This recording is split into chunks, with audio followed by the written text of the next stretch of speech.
उत्तराखंड में त्रिस्तरीय पंचायत चुनाव का दूसरा चरण है। त्रिस्तरीय पंचायत चुनाव के लिए वोटिंग जारी है। 21 लाख से अधिक मतदाता 14,761 प्रत्याशियों के भाग्य का फैसला करेंगे। प्रशासन ने निष्पक्ष और शांतिपूर्ण मतदान के लिए कड़े इंतजाम किए हैं। कड़े सुरक्षा इंतजाम किए गए हैं। पहले चरण में 68% जो है मतदान हुआ था और आज दूसरे चरण का मतदान है।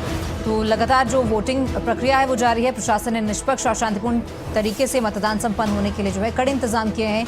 पहले चरण में जो है 68% मतदान हुआ और आज दूसरे चरण का ही मतदान है। तो उत्तराखंड में त्रिस्तरीय पंचायत चुनाव की आज दूसरा चरण है।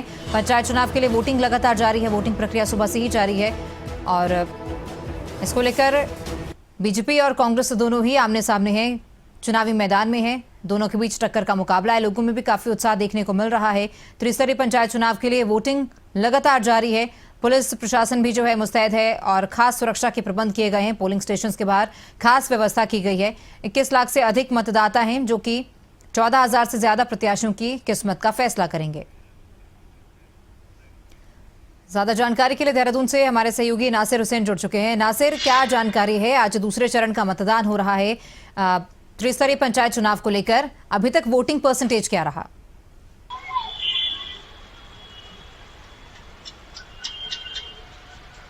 देखिए, उत्तराखंड में त्रिस्तरीय पंचायत चुनाव का आज दूसरा चरण है। दूसरे चरण का मतदान सुबह शुरू हो चुका है।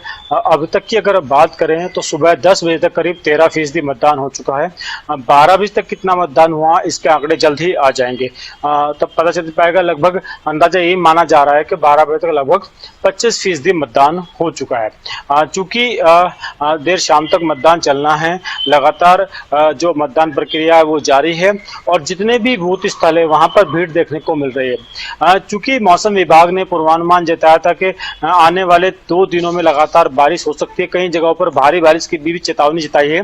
तो ऐसे में सुबह से बारिश नहीं हुए, इस वजह से जो भीड़ है लोगों की वो कहीं ना कहीं बूथ स्थलों पर नजर आ रही है। चूंकि बारिश का मौसम बना हुआ है, अगर बारिश होती है तो जाहिर तौर पर जो मतदाता है वो घरों से नहीं निकलेंगे और फिर वो जब बारिश रुकने का इंतजार करेंगे, बारिश रुकने के बाद फिर से एक बार भीड़ नजर आ जाएगी। जो पिछले 24 तारीख को जो मतदान हुआ था त्रिस्तरीय पंचायत चुनाव के लिए, वो करीब 68% हुआ था। आज के मतदान में भी यही माना जा रहा है, लगभग 65 से 68% मतदान आज भी हो सकता है। चूंकि जिस तरह की संख्या देखने को मिल रही वैसा ही माहौल 24 तारीख को देखने को मिला था। कुल मिलाकर कह सकते हैं कि मतदान की प्रक्रिया जारी है। 31 जुलाई को मतगणना होनी है।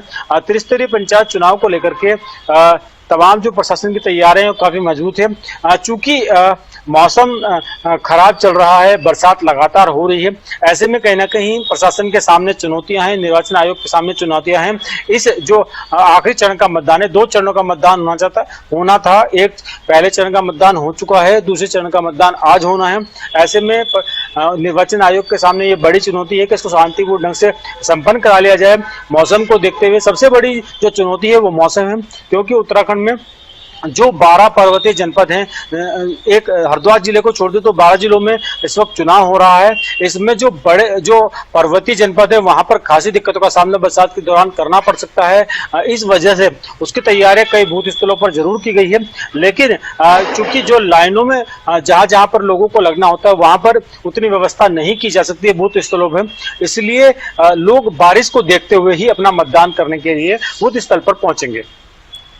नासिर, बिल्कुल, क्योंकि जिस तरह से आपने मौसम का जिक्र किया, मौसम तो एक फैक्टर है ही, और ऐसे क्या अन्य फैक्टर हैं जिसको लेकर जो है मतदान किया जा रहा है, क्योंकि यह मतदान जिससे प्रभावित हो सकता है? क्योंकि कुछ ऐसे अहम मुद्दे होते हैं, महिलाओं के कुछ ऐसे खास मुद्दे होते हैं जिनको लेकर महिलाएं जो है वो मतदान करेंगी और हर किसी को ये उम्मीद होती है अपने प्रत्याशियों से कि जब वो चुनकर आए तो उनकी मुख्य मांगे हैं इन्हें पूरा किया जाए। ऐसी क्या मुख्य मांगे, खासतौर पर अगर हम महिलाओं की बात करते हैं तो?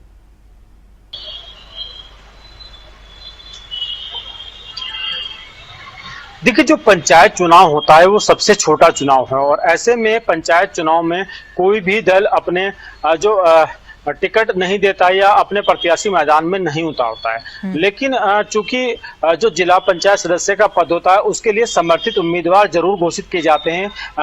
जो भी पार्टियां होती है, चाहे वो भारतीय जनता पार्टी की बात करें, कांग्रेस की बात करें या अन्य दलों की बात करें, सभी ने अपने समर्थित प्रत्याशियों को मैदान में जरूर उतारा है जिला पंचायत सदस्य के लिए, क्योंकि बाद में जिला पंचायत अध्यक्ष का भी चुनाव होना है। ऐसे में ज्यादा से ज्यादा सीटें अपने फेवर में कोई भी दल करना चाहेगा। लेकिन जो अगर हम मुद्दों की बात करें, जो पंचायत में जो मुद्दे होते हैं वो बहुत छोटे स्थानीय स्तर के मुद्दे होते हैं, जिनमें मूलभूत सुविधाएं जो जरूरत है लोगों की, उनको लेकर के वो कहीं ना कहीं अपने बीच के व्यक्ति को ही प्रधान के पद के लिए चुनते हैं और उसी को अपनी समस्याएं बताते हैं।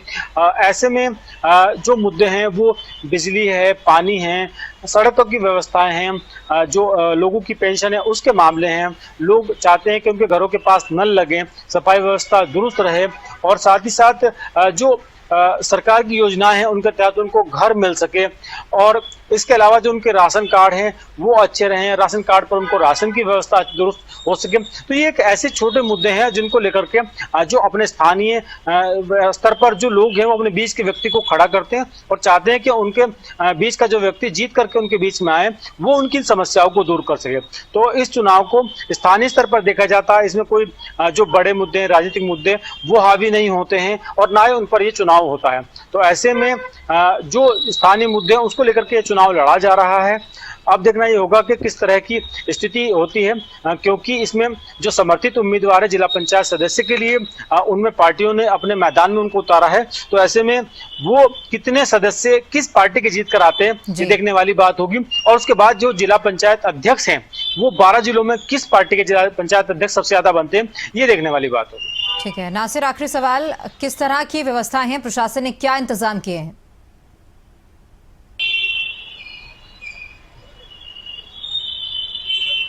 देखिए, जो पंचायत चुनाव हैं उसके लेकर के जो निर्वाचन आयोग है उत्तराखंड, उसकी तरफ से बहुत तैयारियां पहले से चली आ रही थी, क्योंकि बार बार चुनाव टलते रहे, लेकिन बाद में कोर्ट के आदेश पर ये चुनाव को सही समय पर कराना पड़ा। तो ऐसे में जो निर्वाचन आयोग है उन्होंने तैयारियां पहले से ही कर रखी थी और ये एफिडेविट भी कोर्ट में दाखिल किया गया था कि वो चुनाव कराने के लिए तैयार है, किसी तरह की दिक्कत उनकी नहीं है। फिलहाल जो चुनौती है वो मौसम को लेकर के जरूर है निर्वाचन आयोग के सामने, कि मौसम खराब होता है तो थोड़ी दिक्कतें जरूर हो सकते हैं। बारिश की वजह से कई जगहों पर दिक्कतों का सामना जरूर करना पड़ रहा है निर्वाचन आयोग को, लेकिन अगर तमाम तैयारियों की बात करें तो तमाम तैयारियां निर्वाचन आयोग की तरफ से पूरी है। सभी व्यवस्था दुरुस्त की गई है, पुलिस और सुरक्षा के लिहाज से भी जो पुलिस फोर्स है वो लगाई गई है। ठीक है, बहुत शुक्रिया नासिर जानकारी के लिए।